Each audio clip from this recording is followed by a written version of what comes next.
Okay, this blessing to the four directions is by Kihishinan, she who remembers. Mother Earth, hear your child.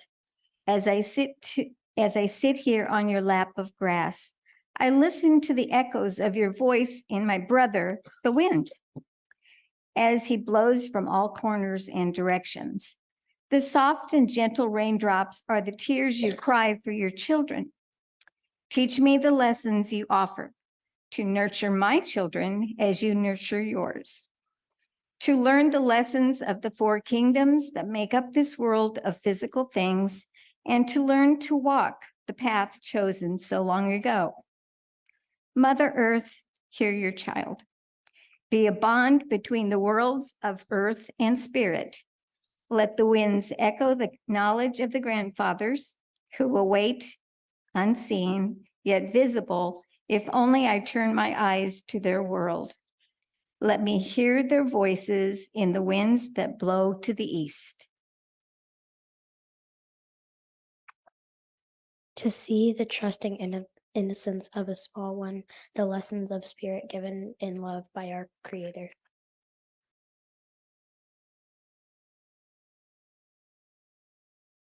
To learn the ways of questioning, the fire and independence of adolescence, the truths and how they help us grow along this path.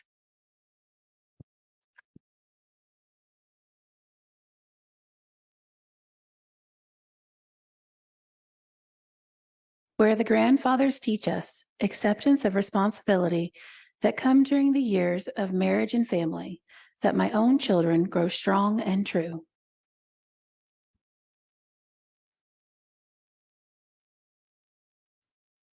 Where the elders who by their long lives have learned and stored wisdom and knowledge and learned to walk in balance and harmony with our Mother Earth.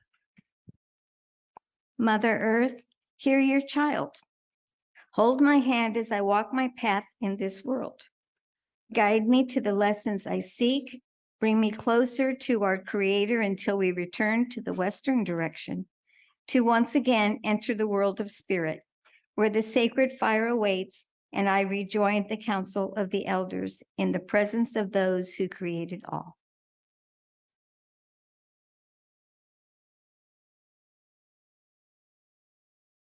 The day your spirit came to us, rains came in from the Pacific to bless. Clouds peered over the mountains in response to the singing of medicine plants, who danced back and forth in shawls of mist. Your mother labored there, so young in earthly years. Your father and all of us who loved you gathered where pollen blew throughout that desert house to bless. Horses were running the land, hundreds of them. They accompanied you here to bless.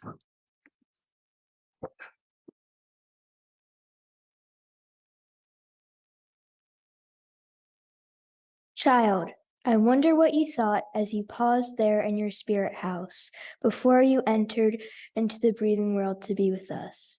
Were you longing for us too? Our relatives in that beloved place dressed you in black hair, brown eyes, and skin the color of earth. They turned you in this direction. We want you to know that we urgently gather to welcome you here. We came bearing gifts to celebrate.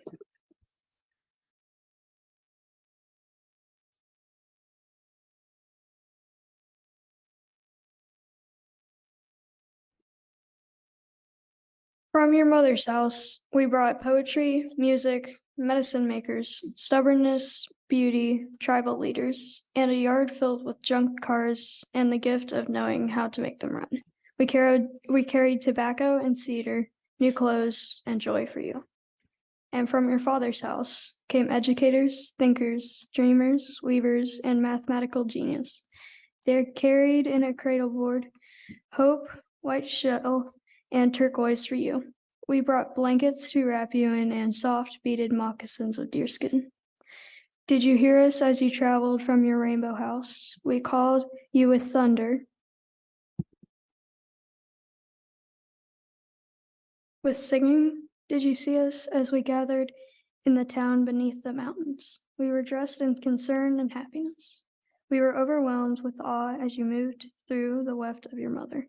Even before you took your first breath, your eyes blinked wide open.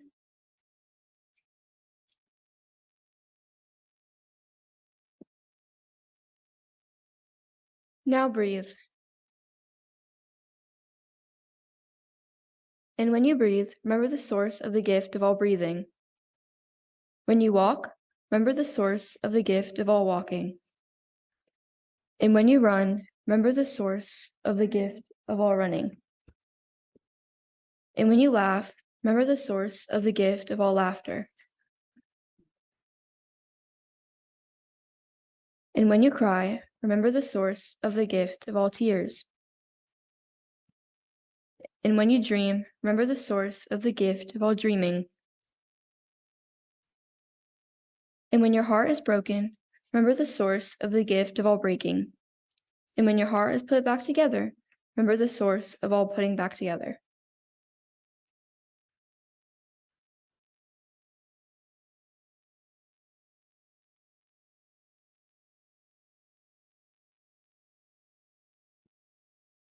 Don't forget how you started your journey from that rainbow house, how you traveled and will travel through the mountains and valleys of human tests.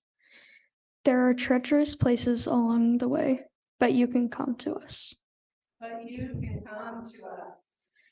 There are lakes of tears shimmering sadly there, but you can come to us. But you can come to us. And valleys without horses or kindness, but you can come to us. But you can come to us. And angry, jealous gods and wayward humans who will hurt you, but you can come to us. But you can come to us. You will fall, and gently you will get back up again because you are one of us. You are one of us.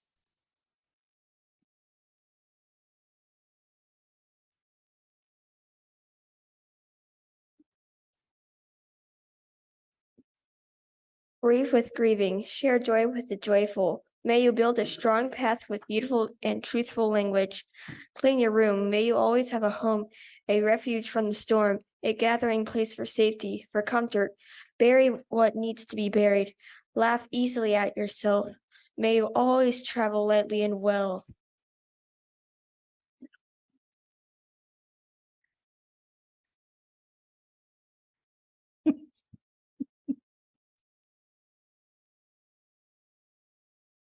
And as you travel with us, remember all this.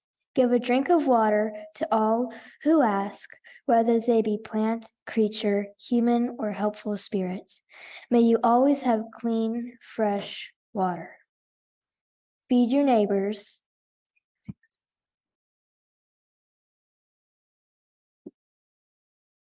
Give kind words and assistance to all you meet along the way. We are all related in this place. May you be surrounded with the helpfulness of family and good friends.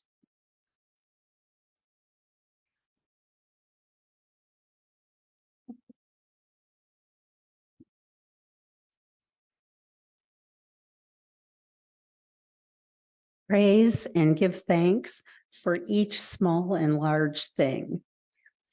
May you grow in knowledge, in compassion, and in beauty. Always within you is that day your spirit came to us. When rains came in from the Pacific to bless, clouds peered over the mountains in response to the singing of medicine plants who danced back and forth in shawls of mist.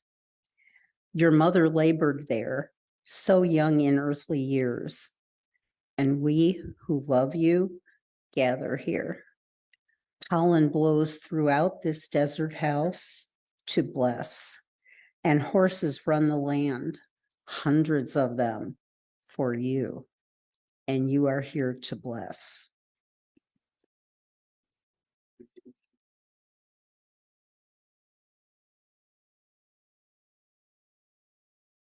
Did you listen today? What did you hear? The ancient ones call, and we feel them around us, but we do not listen. We no longer hear the voices in the wind as the leaves and branches tell us stories. The moon brings us messages, but we do not see them. We are too busy with the world created by man. Take your children back to the times when the voices were heard and the signs were given. Go back before the importance of creation leaves us forever. The voices of the ancestors may have been silenced by the death call, but they are only a whisper away. Their music may have faded from our ears, but must we let the delicate sounds of our past go with them? Our children need the teachings that are leaving us forever. Sing the words in a lullaby, whisper to them so they hear, lead them and they will follow. Never let our traditions die. Respected and revered, the old ones still walk with us. They hold our hand to help us see. They still lead us, and we must follow. We need not only the dreams they had for the future to part from this life. This is why they honored us with their wisdom. When they leave us one by one, they take the book with them, leaving a patchwork of dreams on the web of life. What we do with the patches will help us grow in wisdom. The Earth Mother is bountiful enough for all her children. Working together, we can bring back the unique and powerful voices of our past. Grasp the insights and perceptions in the wind. The future of our children depends on our actions today. Do not let the voices of the ancestors or the echoes of their songs fade away. And that is from Ancient Voices by Mom Feather.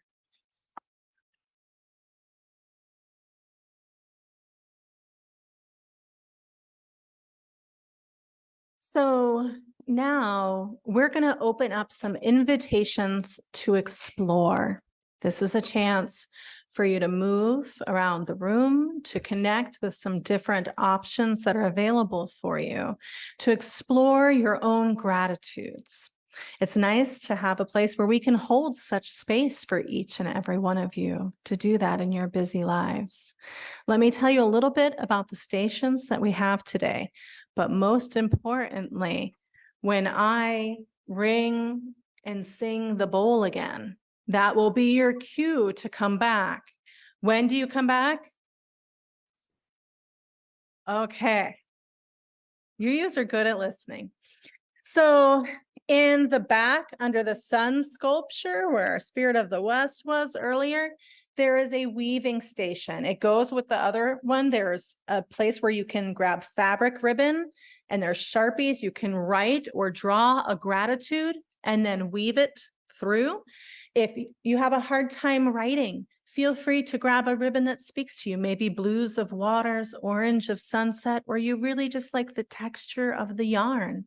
Any of that is okay. Then we have our communal altar up here. Hopefully you brought a treasured gift from nature.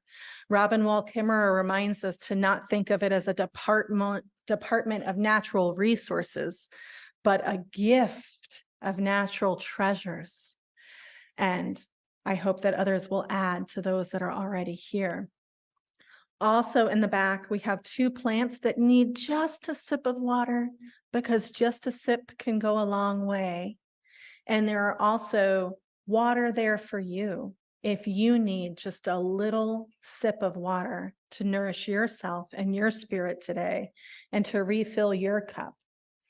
And then in best laid plans, I did not get all my seeds sorted, but I do have seeds. So if anybody wants during fellowship hour, I have milkweed and other things that both Donna and Linda have given to me, and I'm happy to supply you with some seeds to plant for the future.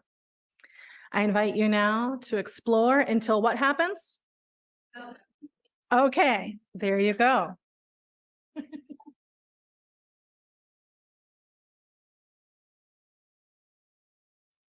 as we think about embodying gratitude, there are a few things when Lynn and I were designing this service together that we were thinking about, and we just wanted to lift up briefly because it's almost time to be done with our time together. Some of the beautiful things as we look back and we study Indigenous wisdom of First Peoples, is this idea of kinship. This idea that we are connected to those who came before us and to those who will come after us. This idea of being a good ancestor, thinking ahead, not just for your own children, but 7 generations to come. What kind of world will it be for them? This kinship that we are connected to all beings, to the plants, to the trees, to the water, to one another. And I know we're coming out of a time when we were isolated. Some people still are isolated. Think about those people and how you may reach out to people who have to stay away. Think about the people you may not walk across in your daily life. Think about how you can offer those little invitations for connection and care. I invite you to think about how you start your day. Do you embody gratitude by taking a nice deep breath? Do you embody gratitude by saying good morning to the sun? Or perhaps offering a little sip of water to the earth or coffee to the earth?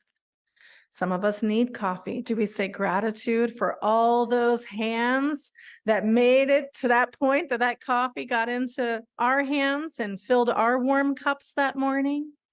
For our children, you know, the folks who make all those delicious sweets that are coming up this week, you know, and I think we learned this summer about it takes a really special midge fly to make chocolate and to be able to get cocoa.